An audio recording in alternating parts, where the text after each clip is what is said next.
Okay.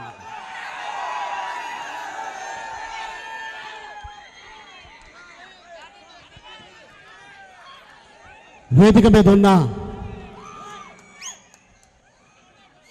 మా YS కుటుంబం, ఇక్కడికి వచ్చిన మా జగన్మోహన్ గారి కుటుంబం, హలో పొందూరు, కిలారి వెంకట రోసయ్య, దమ్మున్న మగాడు. మా జగన్మోహన్ రెడ్డి గారు ఒకటే చెప్పారు, వెంకటరెడ్డిరా 25 ఏళ్ల కోట అది, ఇదిగో తీసుకో ఈ బాణం, వెన్ను తట్టి భుజం తట్టి వెయ్యన్నారంతే. ఏ సైడైనా గెలిపించారు మీరు.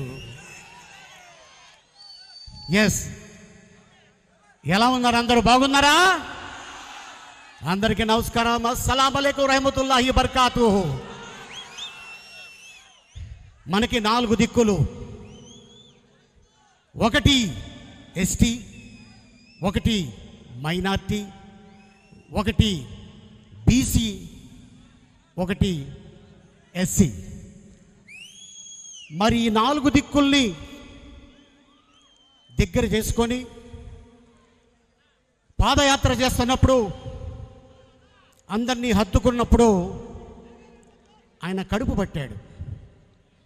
వచ్చిన ప్రతి ప్రేక్షకుడు కడుపు ఒత్తి చూశాడు. ఎస్, వీడికి ఆకలి ఉంది, వీడి ఆకలి నేను తీర్చాలి, అందుకోసం వీళ్ళ కోసం నేను ఏం చేస్తే బాగుంటుంది అని చెప్పి పాదయాత్ర అయిన తర్వాత ఎలక్షన్ ముందు మేనిఫెస్టోలో ఏదైతే వారు అనౌన్స్ చేశారో అవన్నీ మన అక్క చెల్లెలకు, అన్నదమ్ములకు అందరికీ అందింది. అంతేకాకుండా 1999లో ఈ జిల్లాకి నేను వచ్చా. మా రోసయ్య గారు మామగారు ఉమారెడ్డి వెంకటేశ్వర్లు గారు, వారి యాత్రకి వారితో పాటు నేను వచ్చా.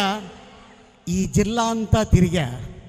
మమ్ముండేటి వెంకట సుబ్బయ్య, అన్నే బాబురావు గారు, మరియా కుమారి గారు, అలాగే విజయవాడ ఎల్మంచిల నాగేశ్వరరావు గారు, అలాగే గుంటూరు నుంచి లాల్ జాన్ బాషాన్ గారు, వాళ్ళ తమ్ముడు జియావుద్దీన్ గారు, ఇలాగా ఎంతోమంది నేను వచ్చి ఆ రోజున క్యాన్వాస్ చేసి వెళ్ళా. అంటే దీని అర్థం ఏంటంటే, నేనేమి కొత్తగా రాజకీయాల్లో రాలా.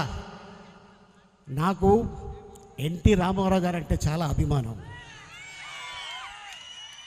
ఆయన పెట్టిన పార్టీ, ఆ ఉద్దేశంతో ఆ రోజున నేను వెళ్ళి కండువా కప్పుకొని దాదాపు 19 సంవత్సరాలు అదే పార్టీలో నేను ఉన్నాను. కానీ ఆ పార్టీ జస్ట్ ఇది ప్రస్తుతానికి గులాబీ రేకు, దీన్ని నేను కరేపాకు అనుకుంటున్నాను. అంటే కరేపాకులాగా వాడుకొని అలా తీసేస్తా. నేను అనుకున్నా, అరే ఎందుకు, ఓకే ఒక నాయకుడు వచ్చాడు, మన జగనన్న, ఆ అన్నతో మనం కలిసి ట్రావెల్ చేద్దాం. ఎస్, నేను వెళ్ళా. కానీ నాకేమీ ఆ కుటుంబం కొత్త కాదు, ఎప్పటి నుంచో పరిచయం. అయితే ఈ గడ్డ మీద ఒక నిజం చెప్పాలనుకుంటున్నా. అది ఏంట్రా అంటే, 2020లో భయంకరమైన కోవిడ్, మనుషులు కూడా బయటికి రావట్లేదు. అట్లాంటి టైంలో రాజమండ్రి నుంచి కమిషనర్ కమ్ జాయింట్ కలెక్టర్ ఒక ఆయన ఫోన్ చేసి 4 గంటలు ఆ టైంలో, అలీ గారు, అవునండి సార్, నేను కమిషనర్ కమ్ జాయింట్ కలెక్టర్ మాట్లాడుతున్నానండి. సార్ చెప్పండి. అదే రాజమండ్రి నుంచి మాట్లాడుతున్నా. సార్ చెప్పండి ఏంటి సార్ అంటే, నేనేమనుకున్నానంటే కోవిడ్లో చాలా జాగ్రత్తగా ఉండాలి, ఇవేమైనా చెప్పమని ఒక వీడియో పంపించమంటారేమో అనుకున్నా. కానీ అది కాదు. ఆయన చెప్పింది ఏంటంటే, వైఎస్ గృహాలు ఇస్తున్నారు కదా సార్, అవునండి, ఎయిర్పోర్ట్ పక్కన మీకు ఒక స్థలం ఉందంట, అది ఇచ్చేస్తే పేదవాళ్ళకి ఇల్లులు కట్టి జగన్మోహన్ రెడ్డి గారు ఇద్దాం అనుకుంటున్నారు. అదేంటి సార్? అజా వస్తుంది.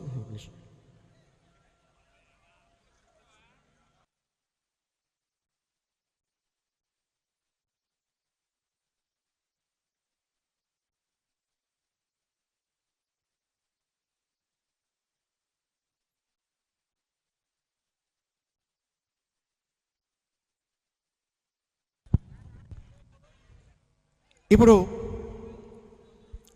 సార్ చాలామంది స్థలాలు ఉన్నాయి కదా, నా స్థలం ఎందుకు అడుగుతున్నారు అన్న. ఇది ఎక్కడంటే రాజమండ్రి నుంచి 9 కిలోమీటర్లు ఎయిర్పోర్టు పక్కన. అయితే అక్కడ కొంతమంది రైతులు కొన్ని కండిషన్లు పెట్టారు.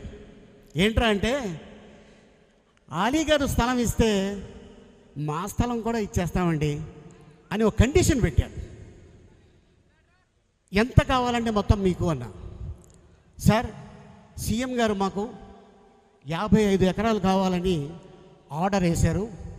డైరెక్ట్గా రైతుతోనే మాట్లాడమన్నారు.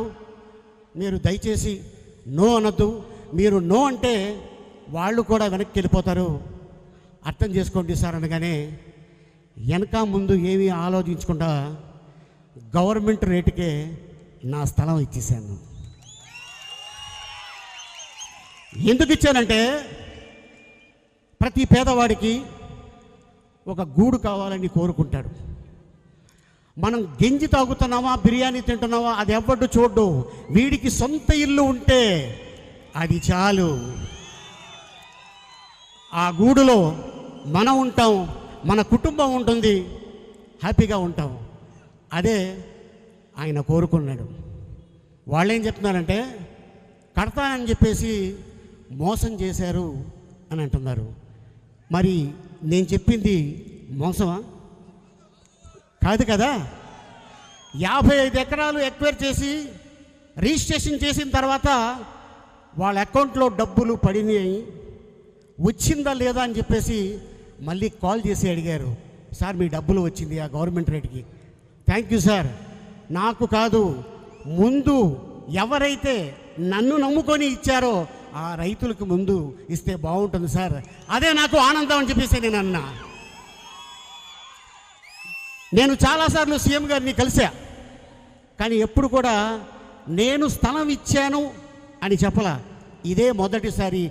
అందుకే ఈ నేల మీద చెప్పాలి, మా ముస్లిం సోదరులకి ఇల్లులు అందుతాయి, ఎస్సీ సోదరులకి ఇల్లులు అందుతాయి, ఎస్టీ సోదరులకి ఇల్లులు అందుతాయి, బీసీ సోదరులకి ఇల్లులు అందుతాయి. అయితే ఈ కార్యక్రమానికి నన్ను పిలిచి ఆ కమిషనర్ గారు చాలా థ్యాంక్స్ సార్ అని చెప్పారు. థ్యాంక్స్ కాదండి, ఇది నా బాధ్యత. ఎందుకంటే ఎలాగో నేను ఇది ఇచ్చేస్తే పేదవాడికి నేను నమ్ముకునే వల్ల నాకు ఇంకా ఎక్కువ ఇస్తాడు అని చెప్పి చెప్పడం జరిగింది. రాబోయే ఏ విధంగా ఉండాలంటే, మన అన్న రోసే అన్నని మామూలు మెజారిటీతో ఉండకూడదు. సౌండ్ సౌండ్ సౌండ్ రావాలా. ఈ సౌండ్ వస్తే ఈయన గెలిచినట్టే. ఇందాక బస్సు యాత్ర చూస్తే అది బస్సు యాత్రలా లేదు, అది ఈయన ఆల్రెడీ గెలిచేసి ఇక్కడికి వచ్చేసి థ్యాంక్ యూ సో మచ్. ఏంద్రా నాయన ఈ జనం. అక్కడ చూస్తే అక్కలు, అమ్మలు, చెల్లెళ్ళు, అత్తలు, మేనత్తలు, ముఖ్యంగా చెప్పాలంటే అన్న చాలా ఫేమస్ దర్గా, కాకాని దర్గా. ఆ దర్గాకి 2 కోట్ల రూపాయలు ఇచ్చారు. నిజంగా చాలా ఆనందం వేసింది. దానికి గోడ కట్టారు. అలాగే నెల్లూరు జిల్లాలో బారా షహీద్ దర్గా ఎంత ఫేమస్సో, ఈ గుంటూరు జిల్లాలో కాకాని అంత ఫేమస్. రాబోయే రోజుల్లో తప్పకుండా ఇక్కడ షాదీఖానా కూడా కట్టారని నేను విన్నాను. ఒకటి కట్టారు, మళ్ళీ అద్భుతమైన మెజారిటీతో మీరు గెలిపిస్తే ఇంకటి కూడా కట్టబోతున్నారు. షాదీఖానా, ఉర్దూ ఘర్, అలాగే ఈద్గాల్కి, మద్రసలకి తప్పకుండా అన్నని మనం రిక్వెస్ట్ చేద్దాం. ఈ అన్న వెళ్ళి ఆ అన్నని రిక్వెస్ట్ చేస్తారు. ఇంత అద్భుతమైన అవకాశం కల్పించిన మీ అందరికీ పేరు పేరున ధన్యవాదాలు తెలుపుకుంటూ సెలవు తీసుకుంటున్నా. జై జగన్, జై జగన్. ధన్యవాదాలన్నా. ఒక షాదీఖానా వడ్లమూడిలో 60 లక్షలు పెట్టి కడతం జరిగింది, ప్రారంభోత్సవం చేయడం జరిగింది. రెండోది పొన్నూరు పట్టణంలో ఎంతమంది మైనార్టీ సోదరులుంటే కనీసం దాన్ని పూర్తి చేసిన సంఘటనలు గత శాసనసభ్యుడికి లేదు. ఈరోజు మేము రేపు ఎలక్షన్స్ లోపు పొన్నూరులో షాదీఖానా కూడా పూర్తి చేస్తామని చెప్పి సభాముఖంగా మీ అందరు కూడా తెలియజేస్తా ఉన్నా. ఇదే కాదు, మీరు ఇందాక చెప్పినట్టు కాకాని దర్గా 2 కోట్ల రూపాయల అభివృద్ధి కార్యక్రమాలు మీరు ఇచ్చిన ఏదైతే హౌస్ సైట్లు అన్నారో, నిజంగా తెలుగుదేశం పార్టీ వాళ్ళు ఒక్క గజమన్న కొనుగోలు చేశారా వాళ్ళ హయాంలో అని అడుగుతా ఉన్నా.